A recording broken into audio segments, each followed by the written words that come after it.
I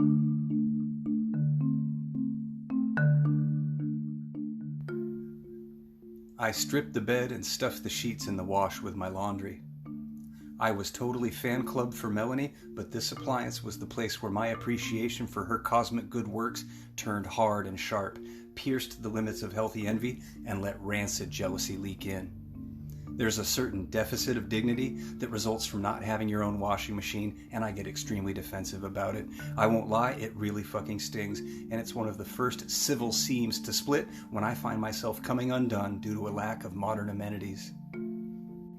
I took clean sheets from the hall closet, shooed Bagheera from the mattress and made the bed, stowed it away for the final time. Melanie left a spare set of Cheetos keys on the kitchen counter beside a plate of cookies and a post-it note. Breathe, set yourself free, and a smiley face. She'd gotten up ugly early and gone to class. Melanie was wrapping up her master's in accounting. Had trained in Krav Maga, served in the Peace Corps. This was a woman living life with her head up and her arms wide open, reaching with both hands to grab anything she wanted, tending to herself through wisely crafted connections and shrewd investments of time that made the rhythms of her days rich and full. 1 week ago, Melanie was hardly on my radar, barely a familiar face at work. Now, I was living under her roof and using her only vehicle to manage the logistical fallout of my failed relationship while she rode the bus to school, and to top it all off, the bitch was leaving motivational notes for me and baking ketogenic oatmeal cookies. I popped my suitcase open, folded my clothing into sloppy squares, and wondered out loud, who the fuck goes around with a heart like this anymore? Melanie and I worked nights together for almost a year, proofing bank transactions in the same pool without saying much more to each other than cute shoes, have a good weekend, that kind of thing. The night I left Vincent was also Claire's last shift before retirement. Someone sent a card with a collection envelope around the office, and Melanie brought it across the aisle to my cubicle. I found room to write, "We'll miss you," in one corner, dug my bike riding sneakers out of my bag to get at my pocketbook, and chipped in $3.50 for Claire's card, cake, and flowers. Melanie opened a book of receipts, tucked a carbon behind a fresh form, and noted my contribution. The job wasn't Bletchley Park, but we were paid to track debits and credits down to the penny, and that doesn't happen without a paper trail. "So we're hauling Claire out for karaoke and shots?" I meant this as a joke. Claire was so fucking old she probably bought beer for Jesus. Melanie patted her pigtail braids, ducked her head near my ear, and whispered, "The managers and suck-ups and most of the observant Somali girls are taking Claire to Lyons for pie and coffee. The rest of us are going for drinks at Daryl's to celebrate." She wrapped her knuckles over my bicycle helmet. "If you need a ride, I'm driving." Melanie stood up straight, tore away my copy of the receipt, and click-clacked back to her cubicle.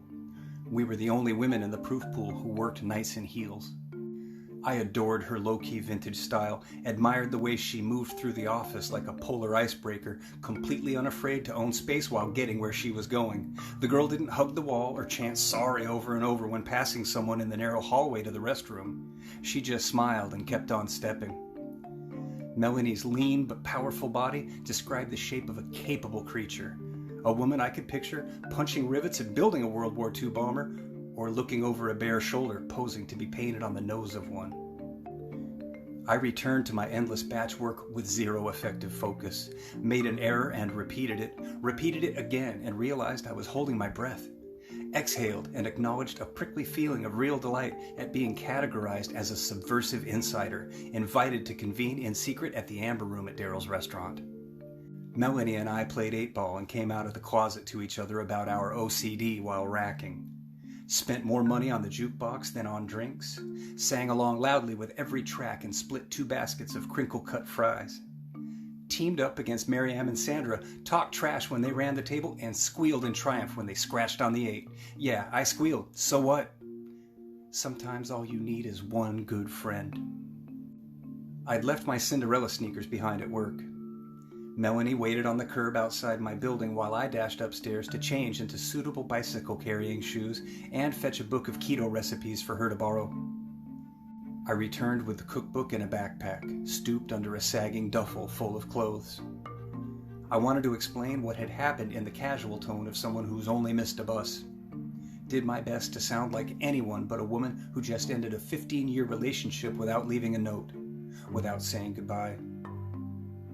I was shaking, certainly in shock, still standing in my heels.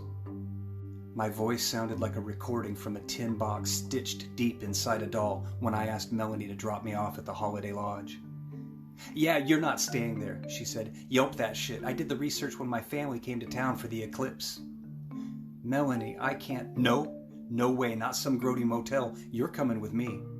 Her elbows rose defensively, hands gripping the wheel between tight fists as if we were about to wrestle for control of Cheeto. I held the cookbook on my lap and looked out the window. Carole King's "It's Too Late" came on the radio, but we didn't sing along with that one. My mind hummed and ticked, unable to index any instinct or experience that could serve as a reference to explain where I had landed, guide the way I should behave, the way I ought to feel now and next.